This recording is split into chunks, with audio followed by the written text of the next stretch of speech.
Well, this information was uncovered as we were preparing to publish that first book. We were actually looking for pictures. We had looked at all the information that surrounded 1947 and found absolutely nothing. But as we got into the out years, we realized that the Air Force had some other quite intriguing, I'll say it one more time, experiments that were going on that could be misconstrued. And that's why that was one of the reasons it was decided to publish the book. Yes, sir. Did Captain McMaster or any of the other analysts come across any evidence that apart from the silver paper discs that went up with the high-altitude balloon, that the Air Force conducted during this rather wide time frame, any other aerodynamic experiments involving manned or unmanned craft that looked like flying saucers? Well, you saw the payloads in the book. We saw them in the film. And I think those could easily be confused for that, too. And it is Captain McAndrew. So you'll get the... Yes, sir. But sorry, just apart from those, yes, sir, going up on the balloon, were there any other Air Force experiments that you know of involving craft that looked like flying saucers? No, sir. Whatever the experiment. Well, there were some other balloons, and there's some balloon shapes in here you might want to look at, too, that are very intriguing. In fact, they look a lot like some other people's pictures. Yes, sir.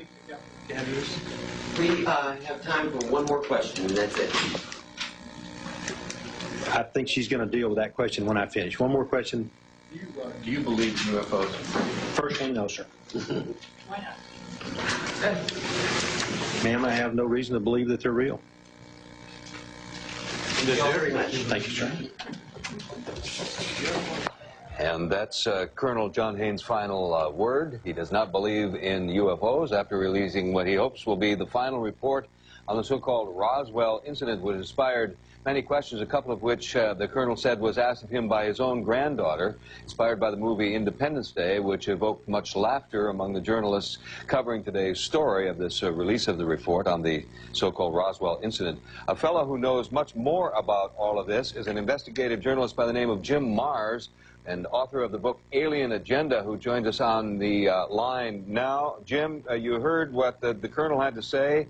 I assume you saw the video. The final word from the Pentagon, once again, even after the 1994 report, is it didn't happen. Do you buy that? Well, frankly, I am underwhelmed.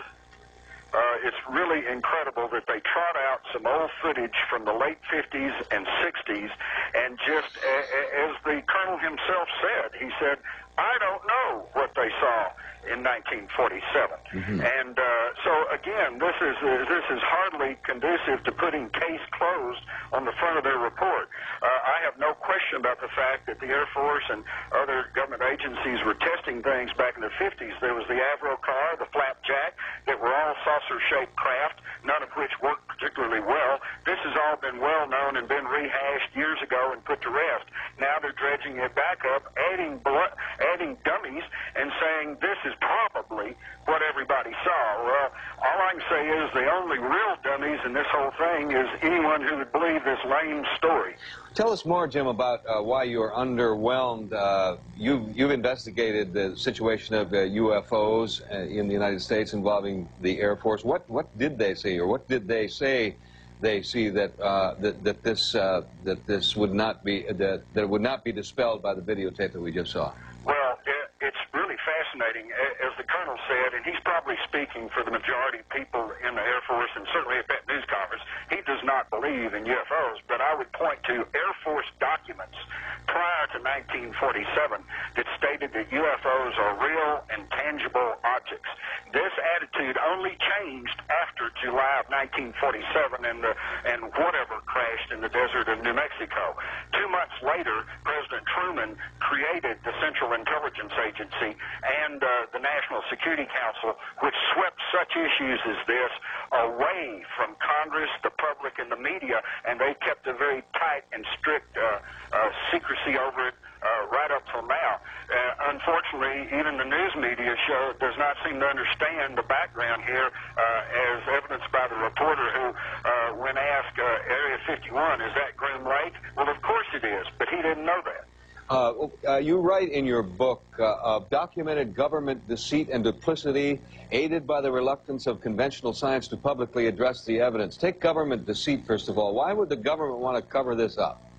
Well, it's it's real simple and straightforward. To the military mind, and by all the government documents that's been released over the years, the military is in charge of this issue very firmly. And to the military mind, this represents advanced technology, which in turn represents potential weaponry. Therefore, it's got to be kept top secret, close to the chest, and nobody's supposed to know about it. And conventional science, why would they be reluctant to publicly address what you say is evidence of extraterrestrial activity? Well, what I found in my research for my book, Alien Agenda, is that the scientific community is intensely interested in UFOs and extraterrestrial life. There's been many serious scientific papers written about it. The problem is that beginning in 1947, with the government instituted a policy of dismissal and ridicule, and so many scientists are dependent upon government grants or university grants that are dependent upon government grants, that publicly they have been very, very hesitant to speak out about the possibility of UFOs or extraterrestrial life. And you also mentioned the media. You blame the media to some extent. What did you make of all the chuckling going on by members of the press today? Symptomatic of the media. They too have fallen prey to this whole policy of dismissal and ridicule. It's not as bad today because we've had all of this conditioning by movies and TV, the X-Files. You know, everybody's at least aware of the issue now, but they still laugh it off as if there's nothing there. But obviously they have not done their backgrounding and they have not studied. For instance, the UFOs are real. I can say that with absolute assurance because I too, for many years, accepted the idea that they might just be hallucinations or some sort of mass psychosis.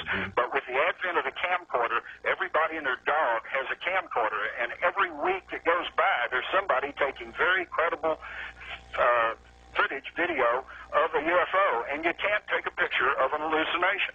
Before we get away here, Jim, I'm sure you might be aware of Air Force Colonel Richard Weaver's statement this morning. He's the fellow who wrote the '94 report on the Roswell incident. He was asked if he thought the new report will put this matter to rest. He said, "I doubt it.